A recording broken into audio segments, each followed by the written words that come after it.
Alright guys, welcome to chapter 18 of the Scarlet Letter. Just to set this up, this is the forest, or the representation of the forest through Halo. Again, all copyright goes to Halo and yeah, all that jazz. They can't sue me. Haha. Anyway, over here, well, down here, I would like to say, we have Hester, symbolized by the red secondary armor on the sable field, kind of show her Scarlet Letter. Then over here, Pearl, who appears to be playing golf. Pearl is kind of rambunctious, so to kind of set the scene up, she kind of ran away into the forest. Yeah, not quite sure what she went like that, but she's a rambunctious child, full of light, full of lots of energy and pep.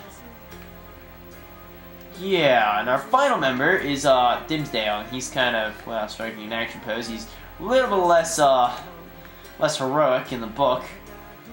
In fact, he's downright unheroic in the fact that he's a coward who doesn't want to stick by. He's been living with his sin for 7 years, the shame of sin, and how it's kind of the real way of, how do you live with sin, especially sin? He's a minister in a church, so it's kind of like, how do you kind of do that? And that's kind of what they're here to talk about today. There's also a fourth player here who you can't really see, or maybe you can with the big outline right here, and that is the guilt, the kind of sin, the ghost. I kind of made him kind of phantom-y black, and yeah, he's just going to represent kind of the evil around the place. First off, we got Dimsdale coming in to see Hester, and she and he are both down in the dumps, but she finally notices him, and she's overjoyed. Really, she sees it as these past years of living with her shame is kind of all built up to this one part. This one amazing part.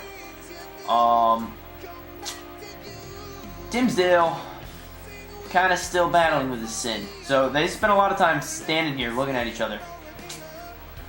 Even though Hawthorne makes it seem like it's only like a page, it's really a long time. Oh, and here's our guild, our shadow.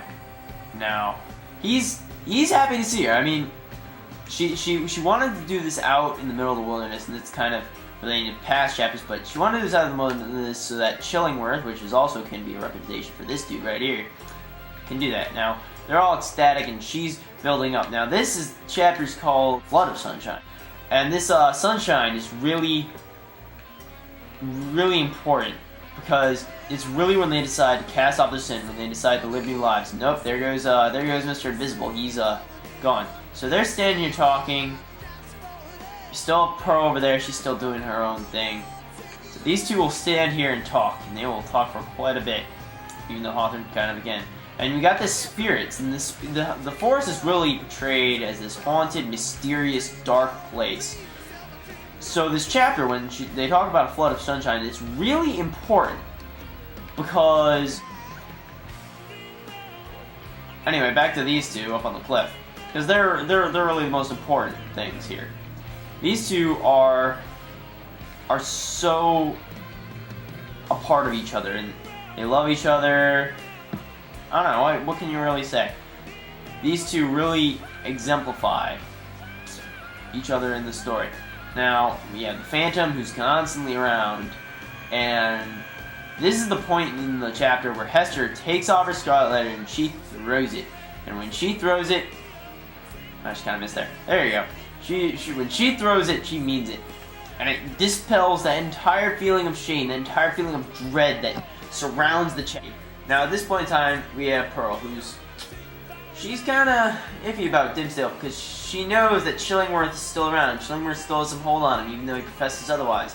So she's backing up. Yeah, so that's chapter 18, guys.